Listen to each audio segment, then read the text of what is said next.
ঠিকঠাক ফিল্ডিং করতে না পারায় ডাচ ব্যাটারের ওপর খেপেছেন সাকিব আল হাসান, করেছেন কিছু নির্দিষ্ট শব্দের ব্যবহারও। 22 গজে এমন সাকিবই চিরচেনা। ব্যাট হাতে রানে ফেরার দিনই আগ্রাসী সাকিবও ফিরে এসেছেন চিরচেনা রূপে।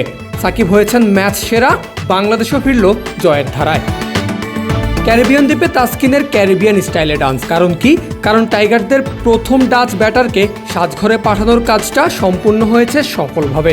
ইনিংসের 26তম বলে এসে প্রথম উইকেটের দেখা পেল বাংলাদেশ। ততক্ষণে নেদারল্যান্ডসের সংগ্রহ 22 রান। সেখান থেকে দ্বিতীয় উইকেটের জন্য খুব বেশি দেরি করেননি তানজিম সাকিব।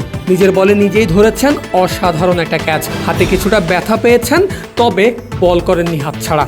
ফলে 32 রানেই 2টা উইকেট তুলে নেয় বাংলাদেশ। আর পাওয়ার প্লের 6 ওভারে ডাচরা পায় 36 রানের সংগ্রহ। তবে পাওয়ার প্লে শেষ হতেই যেন তেড়ে ওঠেন 2 ডাচ ব্যাটার। তাদের আগ্রাসী রানের চাকায় লাগাম টেনে ধরেন মাহমুদুল্লাহ রিয়াদ।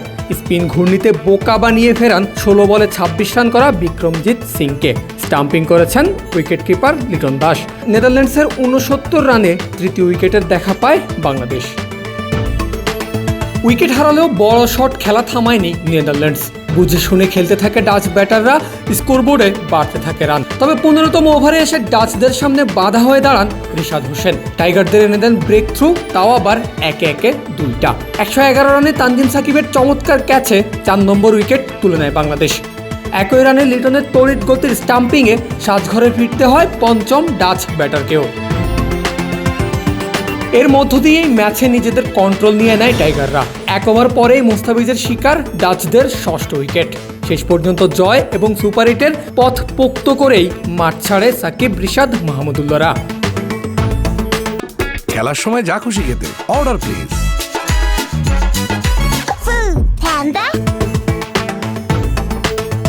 নেদারল্যান্ডসের বিপক্ষে বাংলাদেশের ম্যাচ।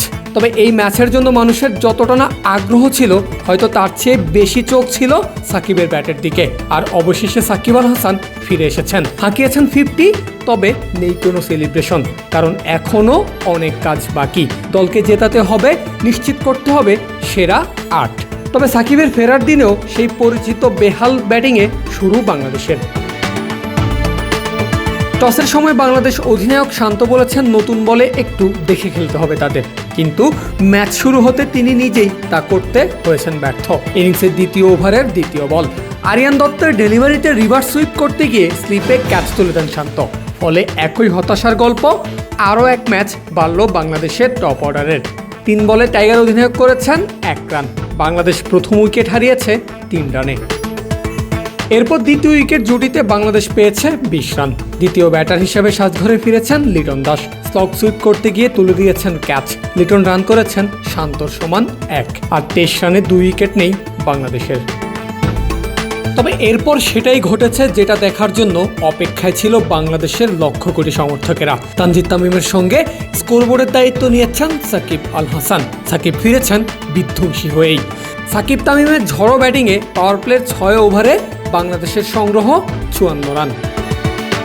তবে পাওয়ার প্লে শেষ হতেই বাউন্স ব্যাক করে নেদারল্যান্ডস। আর তাতেই ভেঙে যায় তামিম সাকিবের জুটি। শর্ট বলে পুল করতে গিয়ে তামিম তুলে দেন ক্যাচ এবং ফিরে যান 26 বলে 35 রান করে। সেই সঙ্গে থেমে যায় সাকিবের সঙ্গে তার 32 বলে 48 রানের পার্টনারশিপ। আর 71 রানে তৃতীয় উইকেট হারায় বাংলাদেশ। এরপর 10 ওভার শেষে বাংলাদেশ পায় 76 রানের সংগ্রহ। নতুন ব্যাটার তাওহিদ হৃদয়কে নিয়ে সাকিব এগোচ্ছিলেন ভালোভাবেই। তবে দলীয় রান 100 পেরোনোর আগেই আরেক ধাক্কা বাংলাদেশের। 13তম ওভারের প্রথম বলেই ফিরে যান তাওহিদ হৃদয়। 89 রানে 4 নম্বর উইকেট হারায় বাংলাদেশ। হৃদয় করেছেন 15 বলে 9 রান। এরপর সাকিবের সঙ্গী মাহমুদুল্লাহ রিয়াদ। এই জুটি স্কোরবোর্ডে যোগ করেছে 41 রান। সমান 2-4 ছক্কায় রিয়াদ ফিরেছেন 25 রান করে। তবে সাকিব এরপরেও টেনে নিয়ে গেছেন দলকে এবং স্কোরবোর্ডে ফাইট করার মতো রান তুলে তবেই ছেড়েছেন মাঠ। পারভেজ আল হাসান, ক্রিক ফ্রেন্জি।